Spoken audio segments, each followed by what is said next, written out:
Our theme is Grace in the Midst of Anger. This is our series on Solomon, part 11, from 1 Kings chapter 11, verses 12 and 13. God said, "Nevertheless, I will not do it in your days, for the sake of your father David. I will tear it out of the hand of your son. However, I will not tear away the whole kingdom.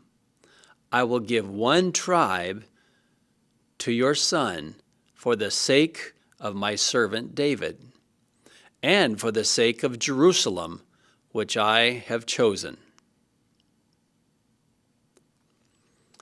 Here in chapter 11, as we saw in our last lesson, Solomon's heart became distracted with other things, and he did not continue to follow God. And that caused many conflicts in his kingdom. God became very angry at him for his lack of loyalty to God. And God let him know, "Solomon, your kingdom is going to fall." Well, God did not choose to allow that to happen immediately, but he postponed that it would happen in his son's reign for the sake of his father David. But the kingdom that would be left in the future would have only one tribe, and that would be from the family of David. So in these verses, it shows God's anger against Solomon, but it also shows his grace and his love. God loved Solomon because of David's family, and God was willing and wanting to save one tribe, and that was the tribe of Judah.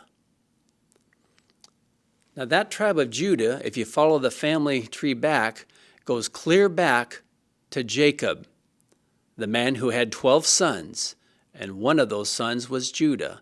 And through his generation continues that line through King David. But what happened to the other 10 or 11 tribes? God said there would be a rending of the kingdom, but we'll explain that in the next lesson.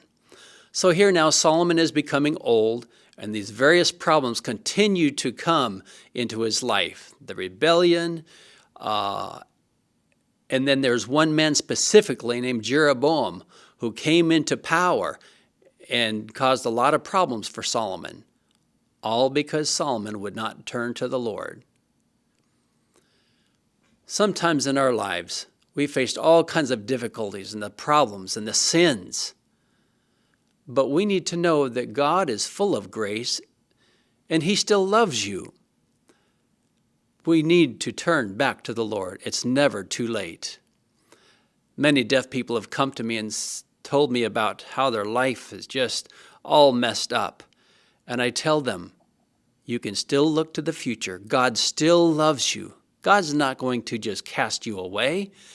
Turn back to him and let him grow your spirit. I understand there are bad habits that can influence our lives, but we need to come back to the Lord. Let me encourage you to keep your heart tender to the Lord. Come back tomorrow and we'll learn more about the difficulties that continue to come up in the life of Solomon.